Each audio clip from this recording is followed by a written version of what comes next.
You ever walk into the gym, start warming up, and realize you're basically guessing your way through another session? When I first started lifting 14 years ago, that was me every single week. Trying some new split I found online, switching exercises because someone on YouTube said it was optimal, hoping something would finally make me look jacked. And funny enough, I went through that exact same confusion again 2 years ago when I added running. I came from the lifting side, tried to stack the marathon training on top, and it honestly felt like I was starting from zero again. When I signed up for my first marathon, my mom told me I was stupid, said I'd never be able to train for a full marathon from zero, 4 months away. And I was dumb enough to believe I could do it. I kept my entire bodybuilding routine, 5 or 6 gym days on top of running. Within 2 weeks I had runner's knee classic. The thing that finally changed everything wasn't some magical program. It was me admitting something I really didn't want to admit. I had to cut my gym time in half. Sounded wrong, and it definitely felt wrong. But it's the reason I'm still around 8% body fat, I still deadlift 3 plates, and still was able to run a sub 3:30 marathon and training for a sub 3 now. So in this video I want to show you the exact lifting split that made that possible. But first I want to walk you through the mistakes that almost broke me. My whole goal with this channel is simple: cut through the noise. 14 years of lifting, 2 years of running marathons, and an Ironman. And the biggest lesson: people massively overcomplicate this, especially runners who try to lift. Most of them are doing way too much volume, not because they're dumb, but because nobody ever explained how to actually combine both.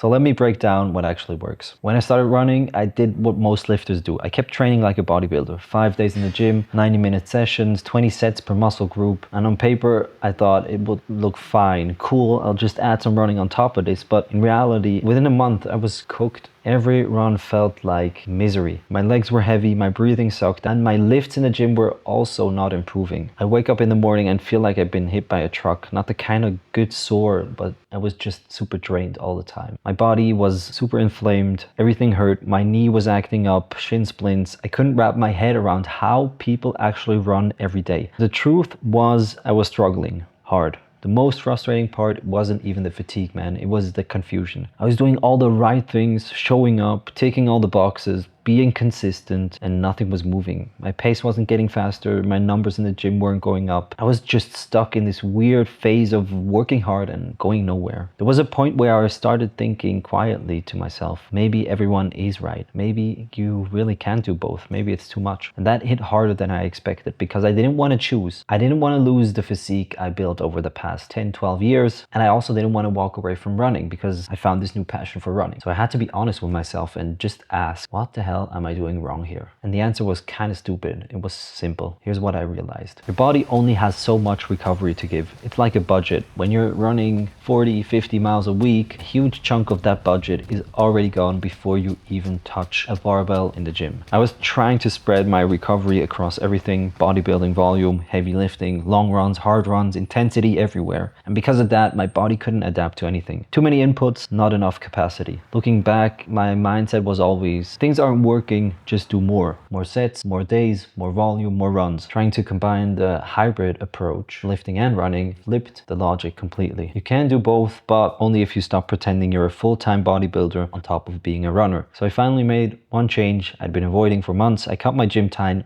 in half. 5 days became 3, 90 minutes became 45. I cut down on the sets and kept only what actually mattered: compound lifts and intentional training. Within a few weeks, everything started to move again. Strength came back, pace improved, quality turned out to be kind of the game here. All right, here's what it looks like in real life. 3 lifting days per week, push, pull, legs. I know it sounds simple, but nothing is wasted with this split. When I was deep in a big run block or training for the Ironman, I also dropped it to 2 days, 1 upper, 1 lower body. But 3 is the sweet spot in my opinion. For all 3 days, the rule is the same. Every set goes close to failure, if not to failure. 8 to 12 reps. If 12 feels easy, you add weight the next time. You don't want to do junk volume, no fluffy work, no pump chasing. Every set has to count. Push day looks like this: 6 sets for chest, bench, incline dips. It doesn't matter really. You just pick a movement you like and you push them hard. Then 4 sets of triceps, 2 sets front delts, maybe 2 sets side delts. You're in and out in about 45 minutes. And it's not just for looks. A strong upper body is what keeps you upright when your form starts falling apart at those deeper miles. Pull day is 6 heavy sets for back, rows, pull downs, pullovers. Choose which one you like. Then 3 to 4 sets sets of biceps. 2 sets rear delts, that's it. And the most important part of a runner's gym sessions is the leg day, and it's non-negotiables, heavy squats. If you only have time for one lower body lift, make it the squats. They build power, stability, and a ridiculous amount of injury resistance. They're hard, but you have to go through them. They're hell, but they're so rewarding. After that, Bulgarian split squats or some lunges, some single leg movement, because almost every runner has one leg that is stronger than the other, and if you don't fix it, it catches up to you. Then calf raises, hip raises between sets, takes maybe 2 minutes total. That combination alone has made me recover faster from shin splints. That's a split, no secret exercises, just the basics, and it's done properly at the right dose. Here's why this simple setup works so well. High intensity, low volume gives you enough stimulus to stay strong, and it's not going to steal all the recovery you need for your running. Most runners don't get injured because they're running too much. They get injured because they're weak where it matters. Weak hips, glutes, weak calves and tips, maybe a weak posterior chain, and mileage doesn't fix that. Strength